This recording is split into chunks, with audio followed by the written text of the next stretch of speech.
Olá a todos, bem-vindos a mais uma aula de geometria plana.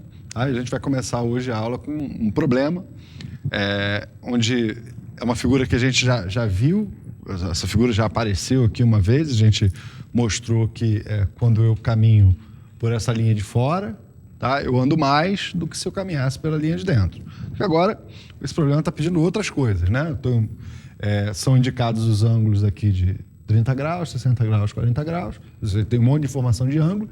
E eu peço quanto vale um ângulo especial, que é esse ângulo alfa que eu marquei aqui. Tá? Resolver esse problema é bastante simples, mas precisa de alguns conceitos que a gente ainda não abordou aqui no nosso curso. Tá? Na verdade, olhando para essa figura, já é um quadrilátero, né? Uma figura com 4 lados, tá? Mas não é um quadrilátero também muito dos conhecidos, tá? Porque ele tem aqui um ângulo grande demais, aqui, talvez. Tá? E aí, uma estratégia bem razoável para quando você está lidando com uma figura que você não conhece muito bem, tá?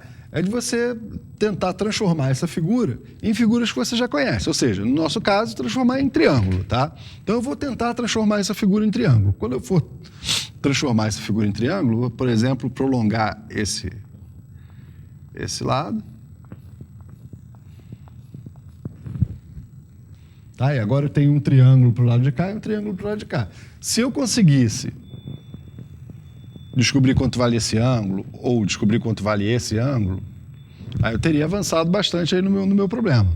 E deveria ser simples, eu conhecendo aqui, o ângulo de 30 está no interior desse triângulo, o ângulo de 60 está no interior desse triângulo, esse último ângulo aqui também está no interior do triângulo. Tá? Uma das coisas que é bastante importante aí, que a gente já tem elementos para fazer, é como calcular a soma dos ângulos internos do triângulo, tá? Então, é isso que a gente vai dar uma olhada agora, só usando as coisas que a gente já falou, tá? Que é a chamada lei angular, tá? Ou seja, a soma dos ângulos internos do triângulo. Tá? Então, vamos ver como é que a gente pode usar a lei angular para calcular os ângulos que a gente precisa ali.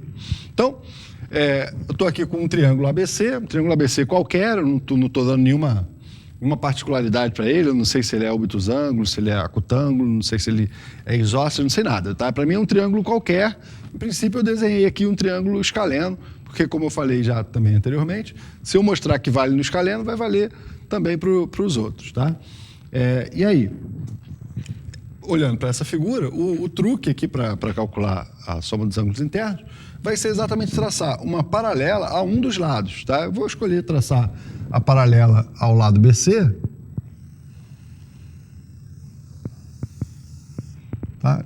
E essa linha reta vai ser paralela à reta suporte do lado BC. Quando eu faço isso, aparece aí logo uma figura conhecida, tá? Se eu esqueço essa linha aqui, por exemplo, tá? Eu tenho duas retas paralelas cortadas por uma transversal AC, tá? E, portanto, o meu ângulo aqui vai ser alterno interno do ângulo C, né? E, portanto, ele tem a medida igual à medida do ângulo C. Tá? Já, por outro lado, se eu esquecesse essa outra reta, tá? Eu teria aqui as duas paralelas, cortadas agora pela transversal AB, tá? E o ângulo que está desse lado aqui vai ser alterno interno do B, portanto ele também é laranja.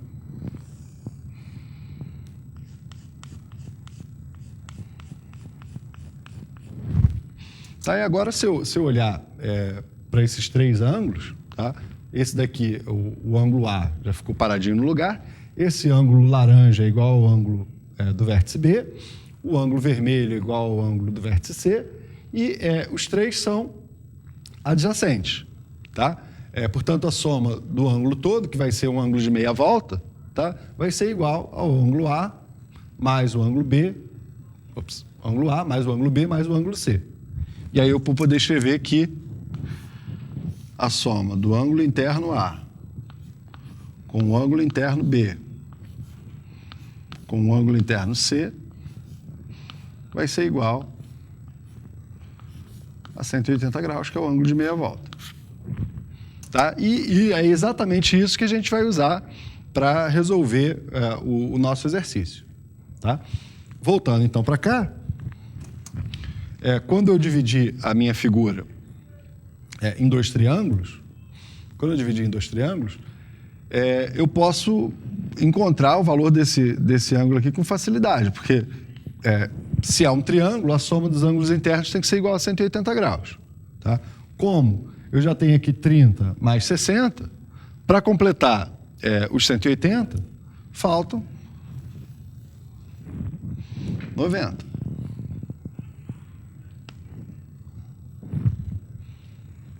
Tá? E aí, se esse ângulo aqui é de 90, esse outro que é adjacente e suplementar também vai ser 90. E agora eu estou aqui no segundo triângulo, que eu dividi em dois triângulos, já resolvi esse primeiro aqui quase todo, tá? A parte angular dele. Agora olhando para essa outra parte.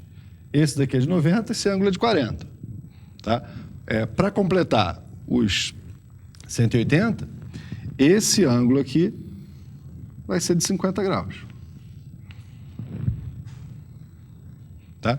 E o ângulo de 50 graus é suplementar do ângulo alfa. Portanto, alfa mais 50 vai ser igual a 180.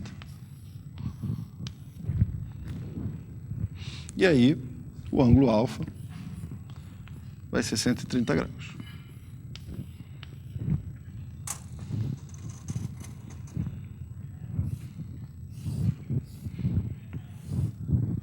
Na verdade, aqui acabou aparecendo uma outra figura interessante. Se eu considerar só o triângulo de baixo aqui, tá?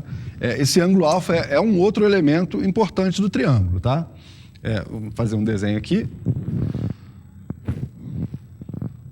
Agora eu vou pegar um triângulo qualquer. Pega um triângulo qualquer. Se eu estou num triângulo qualquer ABC.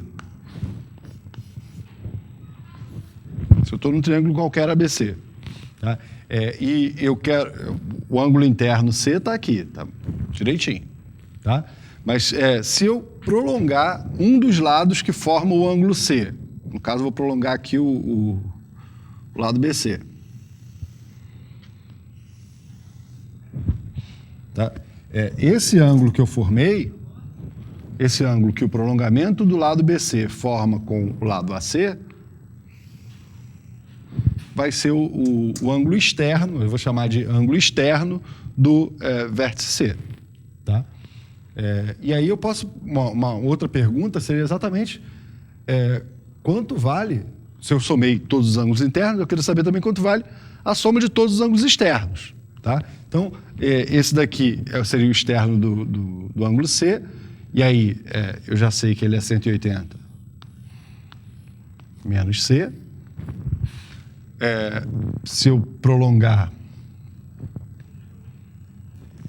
esse daqui, esse é o ângulo A, aqui vai ser 180 menos o ângulo A. Se eu prolongar daqui para cá, eu tenho o ângulo externo do ângulo B, e se esse daqui é o ângulo B, aqui vai ser 180 menos o ângulo B. Tá? Agora, se eu somar os ângulos externos, eu vou ter 180 vai aparecer 3 vezes, né?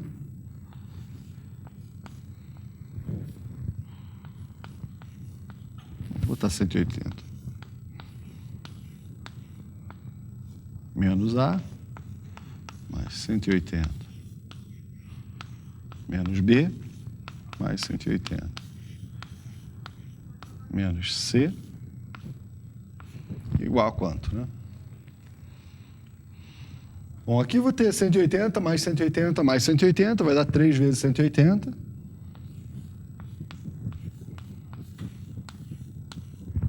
E aí, ó, ficou menos A, menos B, menos C. Eu vou usar um parênteses aqui, fica menos A mais B mais C.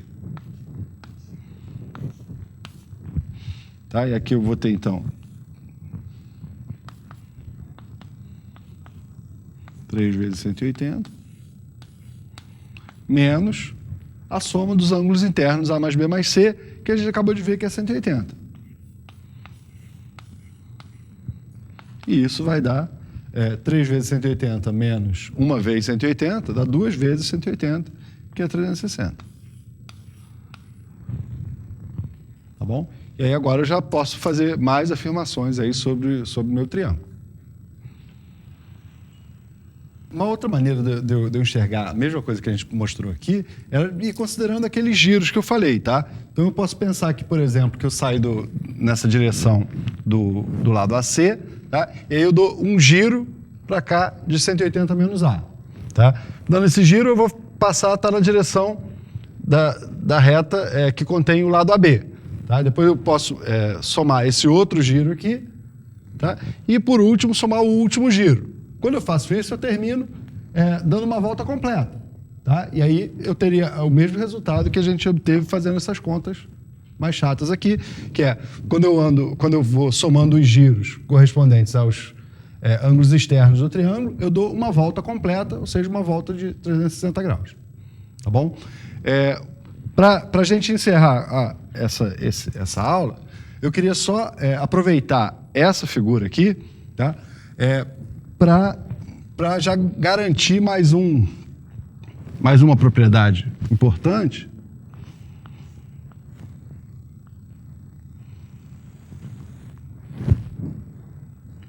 já usando o fato desse ângulo ser oposto pelo vértice esse, portanto ter a mesma medida, tá? Porque quando eu faço isso, esse ângulo aqui, ó, é o ângulo externo do ângulo A. E aí, como você pode verificar nessa figura, o ângulo externo ao ângulo A vai ser exatamente igual à soma dos dois outros ângulos internos do triângulo. Bom? Com essas propriedades aí, a gente já pode resolver um monte de exercício bacana que a gente vai ver aí nas próximas aulas, tá bom? Até a próxima.